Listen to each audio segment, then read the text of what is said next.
हर हर महादेव। नमस्कार, स्वागत है आप सबका आपके अपने चैनल योग यात्रा विद नरेश में। आज से हम एक नई सीरीज़ शुरू करने जा रहे हैं, यम नियम की सीरीज़। क्योंकि यम नियम के बिना योग का कोई भी अर्थ नहीं है, योग करने का कोई भी फ़ायदा नहीं है जब तक आप यम नियम के बारे में नहीं जानते हैं। तो आज हम यम नियम की सीरीज़ शुरू करने जा रहे हैं, जिसमें कि आज का वीडियो होगा सबसे पहले यम पर, जो कि है अहिंसा। अहिंसा पर हम आज का वीडियो शुरू करते हैं। तो आइए शुरू करते हैं। तो सबसे पहले जानते हैं कि अहिंसा का फ़ायदा क्या है, इसका लाभ क्या है। तो योग में कहा जाता है कि अहिंसा में प्रतिष्ठित व्यक्ति के सामने हिंसक से हिंसक पशु भी अपनी हिंसा छोड़ देता है। और इसमें मनुष्य भी आता है कि हिंसक से हिंसक मनुष्य भी अहिंसा में प्रतिष्ठित व्यक्ति के आगे आने के बाद, उसके समीप आने के बाद कुछ देर के लिए अपनी हिंसा भूल जाता है, अपना वैमनस्य भूल जाता है, अपना गुस्सा भूल जाता है। ऐसा प्रभाव अहिंसा में प्रतिष्ठित व्यक्ति का लोगों पर पड़ता है। तो ये इसका लाभ है, या कहें कि ये अहिंसा की सिद्धि है। अब जानते हैं कि ऐसा होता कैसे है। ये विज्ञान भी कहता है आजकल कि प्रत्येक व्यक्ति के चारों तरफ एक फोर्स फील्ड या ऑरा का एक दायरा होता है, जिसे क्रिलियन फोटोग्राफी के द्वारा देखा भी जा चुका है, जो कि प्रत्येक व्यक्ति के चारों तरफ होता है और जिसकी के अलग अलग प्रकार के, जैसा उसका स्वभाव होता है वैसे कलर्स भी होते हैं। तो अहिंसा में प्रतिष्ठित व्यक्ति के ऑरा में वो प्रभाव आ जाता है, वो प्यूरिफिकेशन आ जाता है कि उसके समीप जो भी आता है उस पर उस अहिंसा का बहुत ही अच्छा प्रभाव पड़ता है, जिसके प्रभाव में आने के कारण वो भी कुछ देर के लिए, जब तक वो उस दायरे में रहता है, अपनी अहिंसा और अपने वैर भाव को भूल जाता है।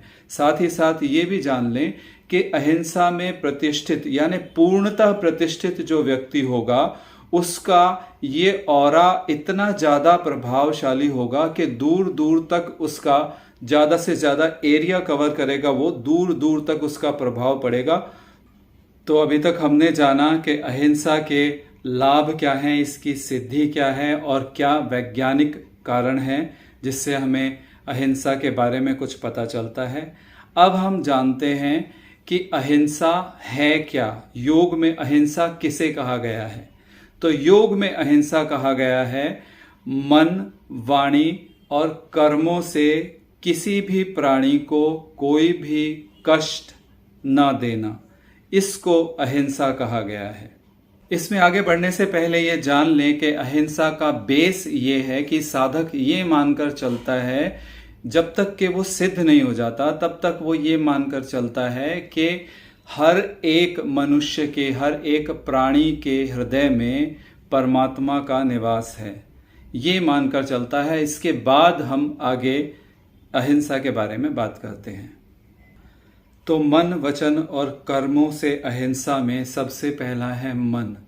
मानसिक अहिंसा का क्या अर्थ है? मानसिक अहिंसा का अर्थ है कि मन से ना अपने बारे में ना दूसरों के बारे में कुछ भी बुरा सोचना या विचारना।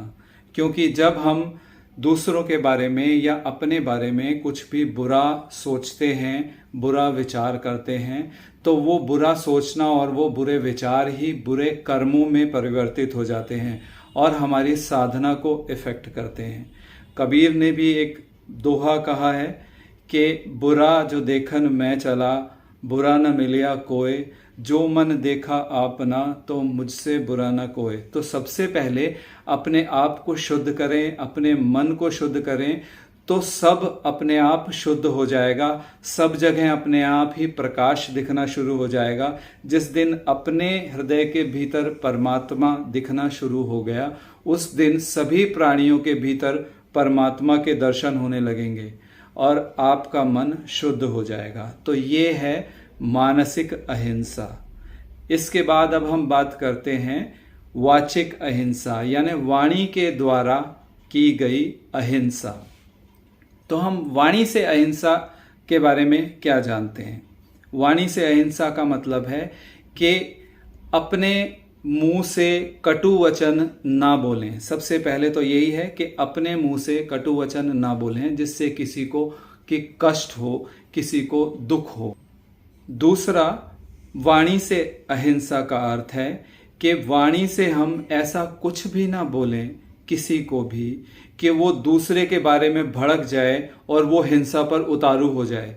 हम खुद तो हिंसा नहीं कर रहे हैं मगर हम दूसरे को भड़का रहे हैं हिंसा करने के लिए, तो ये भी एक तरह की हिंसा ही है। तो अगर आपको अहिंसा में प्रतिष्ठित होना है तो आपको ये भी ध्यान रखना है कि मेरे ऐसे वचन ना हो कि मैं दूसरों को भड़का दूं हिंसा करने के लिए। तो ये है वाणी की अहिंसा। अब आगे आती है कर्मों की अहिंसा। लास्ट में कर्मों की अहिंसा आती है, वो इसलिए क्योंकि जब आपका मन शुद्ध हो गया, आपके विचार शुद्ध हो गए, जब आपकी वाणी भी शुद्ध हो गई, तब आपके कर्म अपने आप ही शुद्ध हो जाएंगे। तब आप कर्मों से कभी भी हिंसा करोगे ही नहीं, या यूं कहें कि आपसे हिंसा होगी ही नहीं। आप किसी को कष्ट पहुंचाएंगे ही नहीं, आपको किसी को कष्ट पहुंचाने की जरूरत ही नहीं पड़ेगी। आपका ऑरा इतना अच्छा हो जाएगा कि आप अहिंसा में जब प्रतिष्ठित हो गए तो आपको किसी को कष्ट पहुंचाने की आवश्यकता ही नहीं पड़ेगी। तो ये है कर्मों की अहिंसा कि आप कर्म से किसी को भी कष्ट ना पहुंचाएं। तो इसका सीधा सा अर्थ ये है कि आपके कर्म ऐसे हों कि आपके कर्मों से बेवजह किसी भी प्राणी को कोई भी कष्ट या पीड़ा ना पहुंचे। ये है कर्मों की अहिंसा। अहिंसा के बारे में इतना सब कुछ जान लेने के बाद में ये भी जान लें कि ज़्यादातर जो आजकल अवधारणा है कि अहिंसा तो कमज़ोरों की ढाल है, तो ऐसा बिल्कुल भी नहीं है। अहिंसा कमज़ोरों की ढाल नहीं है। कमज़ोर आदमी अहिंसक हो ही नहीं सकता जब तक कि आप इतने मजबूत नहीं हैं कि स्वयं की, अपने परिवार की और कमज़ोरों की रक्षा कर सकें। आप इतने सामर्थ्यवान ही नहीं हैं तो आप अहिंसक हो भी नहीं सकते।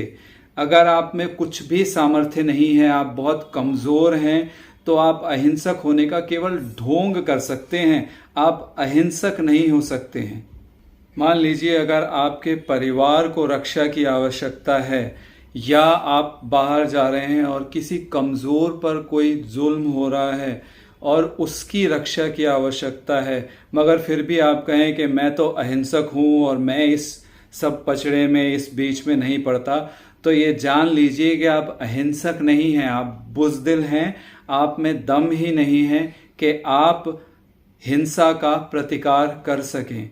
इसलिए अहिंसा से मेरा अर्थ है कि वो एक मजबूत आदमी है, मजबूत आदमी है, सामर्थ्यवान आदमी है, तो वो अहिंसक होता है। तो उस अहिंसा का कुछ अर्थ है। जो अपनी रक्षा कर सके, अपने परिवार की रक्षा कर सके, जो समाज की रक्षा कर सके, जो कमज़ोरों की रक्षा कर सके, उसका ही अहिंसक होना कोई अर्थ रखता है। बाकी सब ढोंग है। तो ये वीडियो आप लोगों को कैसा लगा इसके बारे में हमें ज़रूर बताएं। अहिंसा के बारे में अगर आप लोगों के कुछ और विचार हैं तो वो विचार भी हमें कमेंट्स में लिखें। हम उसके बारे में भी ज़रूर कुछ ना कुछ वीडियो बनाएंगे, आपके सवालों के जवाब देंगे। ये वीडियो आपको कैसा लगा? अगर अच्छा लगा हो तो शेयर करें, मेरे चैनल को सब्सक्राइब करें, वीडियो को लाइक करें, ज़्यादा से ज़्यादा लोगों तक इस वीडियो को पहुंचाएं। अगला वीडियो सत्य पर होगा जो कि दूसरा यम है। तब तक के लिए नमस्कार।